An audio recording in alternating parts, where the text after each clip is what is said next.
So it's been a while since we last went through here and talked. Looks like quite a bit of new stuff is going on. Oh yeah, we're right now getting into the middle of this project, the really nuts and bolts of it after the demolition, and you were here at that point. We're now getting walls put up. But here's one of our pride and joys, our new boilers. People get so excited about boilers, but it's an essential in a building like this to have good equipment, new equipment. Yeah, especially on a day like today where it's 2 degrees outside. Yeah, you really don't want a boiler going down. We have two, they're sequence, so we've always got one on standby working back and forth, so we'll be lucky there. Also, the controls, people are in now pulling cable for all the new digital controls. We're going to get rid of the pneumatic controls. They're obsolete. They don't work properly. You can't get parts for them. So we'll be up to date. I mean, we'll be as current as you can with the technology here. Definitely. So how old was the boiler system that we're taking out? It was put in 1965. Everything in here was 1965. The unit ventilators, the cabinet heaters, and all of the pneumatics. And they still work. The unit ventilators are staying. They're still in good shape. They just need new controls on them. They're old workhorses, and it's like the boiler's a workhorse. It'll probably could last another 10 years, but you never know for sure. And it's not efficient. These are efficient boilers, and we really need to have more efficiency. I would expect late winter they'll probably start putting that in. There's a lot of piping they have to do. There's a lot of work on the other end that has to get done too. But we'll get them in. The other one's working fine for right now. Yeah, quite a few things have taken place, Dylan, since you were here last. All of the demolition is done, or 99.9% of the demolition is done. The walls are starting to go up, and you'll see that. We're making really good progress. I'm real happy right now with the contractors. Managed to get some more masons. It's been really difficult with labor up here, illness, and it's kind of, we all suffer that problem, especially in the wintertime. But they managed to get enough people and manage, and we've got some good people on the job. They're staying at it, and they're doing a fine job. One of the issues that we're still working through is the Bureau of Fire Safety, and I think we're almost there. There's just some small issues that have to get taken care of by the architect. That's generally the largest part of the construction, is putting in the life safety systems. And part of that is the corridor, having to rebuild corridors. When Alpena Public Schools built this, their corridor system doesn't meet current code now. It might have at that point, but it doesn't now. So you'll see as we get back here all the work and how much it really entails.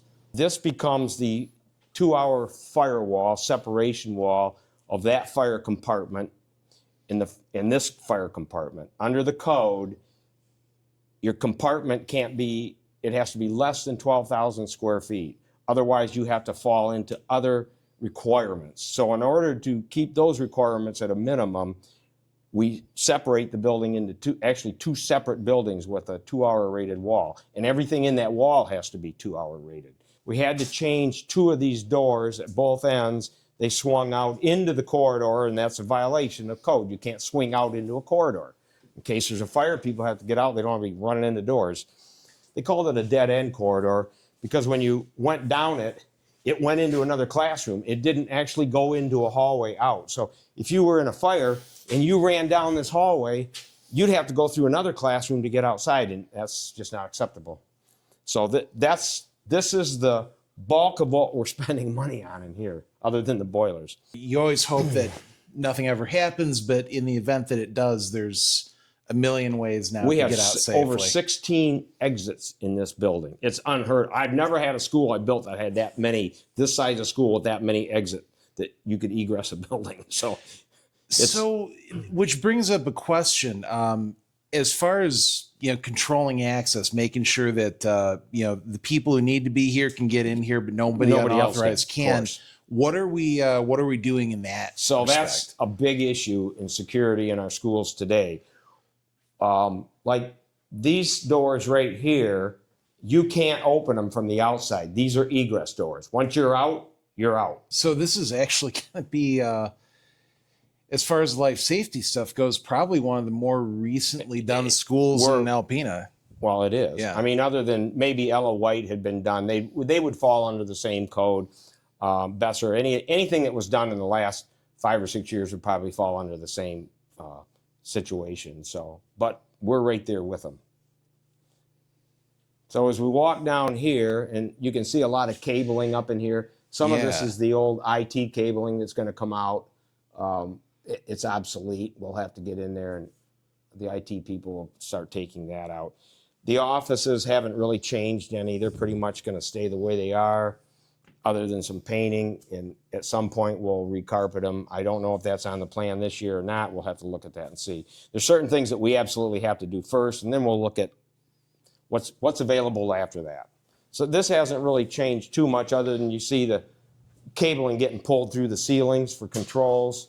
Yeah, and so everybody knows where we are in the media center here. This is kind of the middle of the building, so everything is either on one side of it or the Correct. other. So everything's got to kind of go through here. We're looking north right now, this way, and south would be behind us. So this will get all new carpeting, lab tables for lab work, computer labs is basically along the sides. There'll probably be a few chairs and maybe a few tables for sitting, but one of the issues I know that cropped up with the Bureau of Fire Safety was media center. They talk about a library, then they start talking about book stacks, and we really don't have that. We're kind of past most of that. It's laptops, iPads, and I'm hoping we get a smart board up there, but we won't have big racks and racks of magazines and books. Yeah, this isn't the kind of school building that you would have had, or media center that you would have had 20, 30 years ago, for not sure. At all. Not at all. A lot has changed. Oh, a lot has changed. And you can see all the data point that we're going to have. We had some structural issues we had to overcome, and we did overcome that with a great engineer locally that helped us out.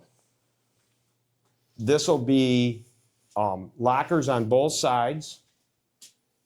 Okay. And there'll be lockers out in that other area we just walked through. I think we have 102 lockers total right now. We'll have a new water fountain, drinking fountain and bottle filling station here for the kids at this end. And this is where it all changed. So Yeah. this was actually, you walked out here and you walked into a bathroom. You walked in there and you walked into a bathroom, or you walked into the classroom. So if you're coming down this corridor, you either go into the bathroom or you go into a classroom. You can't get outside. So the architect created out of this room in this area, this will be a new corridor right here. Comes right down here. We'll talk about the bathrooms in a minute. And then this corridor comes here. And then outside, then there's a exit door right there. Now that door has a key lock on it because it's facing the parking lot.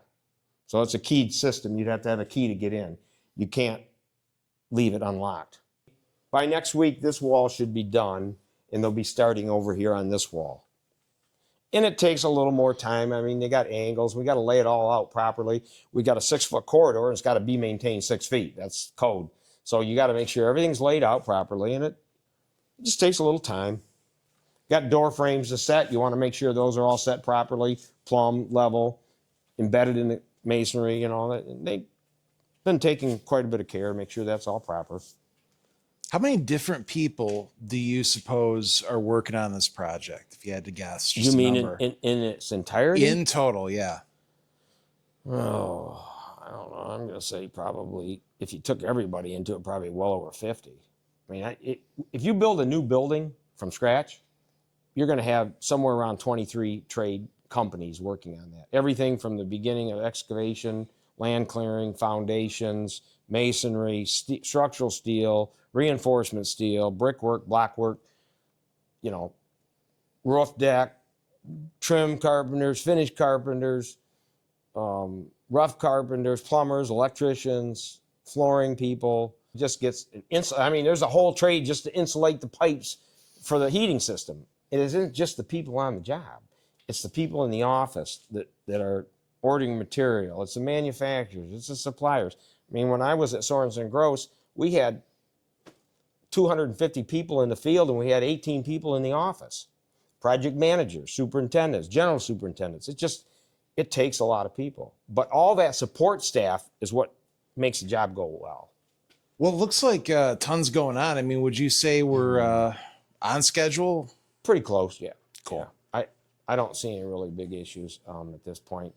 And the fact that the boilers are here, the unit ventilators are here, we're kind of held up a little bit on lockers and partitions for some color choices.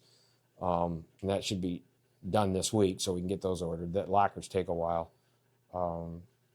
The other things, painting and that is, they're going to start priming, block filling next week, but the painting is really at the very end. That's not going to be an issue. But everybody says they've got it handled, and I have a schedule, and so far right now, I mean, DeVere's holding to that schedule,